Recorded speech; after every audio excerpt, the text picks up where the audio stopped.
to another edition of Did You Know Doctor Who? What you may not know about Doctor Who.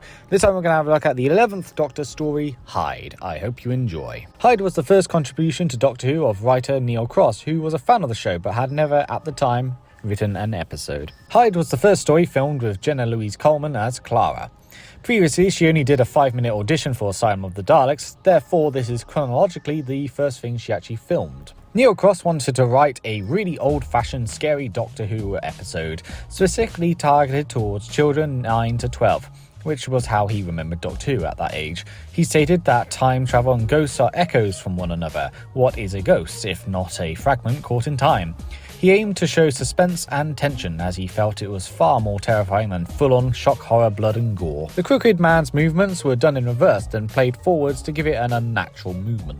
Director James Payne had Neil Cross's children be monster consultants during filming and evaluate if it was scary enough. Matt Smith was ill with flu when making the TARDIS scenes. When the Doctor is unravelling the mystery of the Crooked Man, he says, "Birds do it, bees do it, even educated fleas do it." This is a line from the song Let's Do It, Let's Fall in Love by Cole Porter. When Clara and the Doctor are scared from the creature making a loud noise, Clara tells the Doctor that he doesn't have to hold her hand, to which the Doctor replies, "I'm not holding your hand." This is a reference to the 1963 film The Haunting.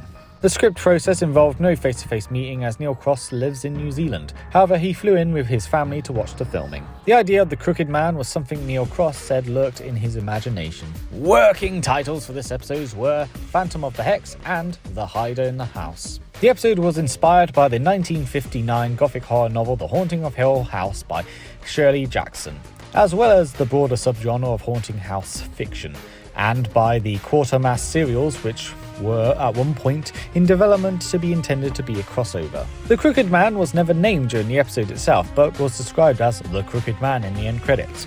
He was also named The Hider in the original working title and in the Doctor Who magazine. What the ghost version of Hela is saying is Emple, which is help me backwards. The Doctor uses a blue crystal from Metabilis 3 in order to amplify Emma's powers.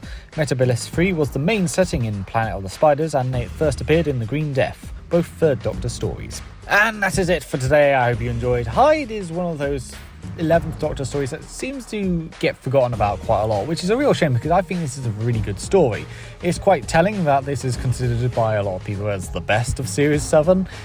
Series 7 was kind of lackluster. I mean, Series 6 was also pretty bad. I mean, overall, the 11th Doctor had a pretty bad era. Only his first series was really decent. The others weren't so much, although there were a few good stories here and there sprinkled throughout.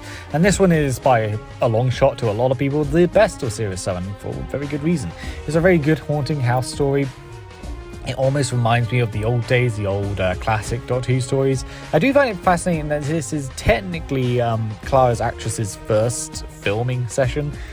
You'd think it would have been filmed in order, or at least filmed in some sort of order, but no, actually this one is her first filming session, which makes you wonder how early this one was done compared to the others, like the Christmas specials and all that. Fascinating stuff, all things considered. Hyde, I love the idea of Hyde. I love the fact that the monster in this, despite how hideous and creepy it isn't actually a bad monster. It's actually quite a nice creature.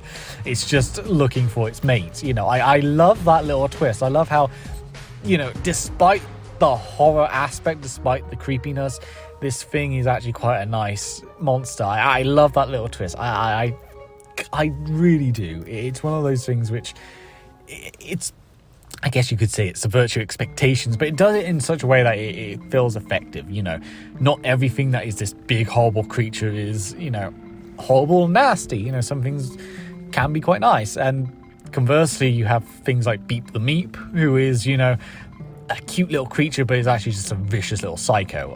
By the way, as of recording this, the Star Beast has not actually been released. In case you're curious, all these get recorded way in advance. So if the Star Beast changes the fact that Beep the Meep is actually a cute creature and genuinely a cute creature as opposed to this cute creature which is evil, just making that point, because in the audiobooks and in the original magazine, the original Star Beast story, it was evil. But I digress.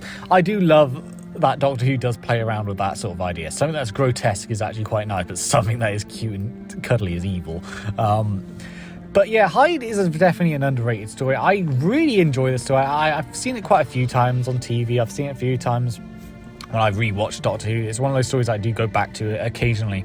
It's one that I think people do sleep on a bit, and I really want people to rewatch it. It's a very good story. It's not a massively complicated or over-the-top story. It's a simple, straightforward sort of haunted house story, and I like it, and it's something that is very enjoyable.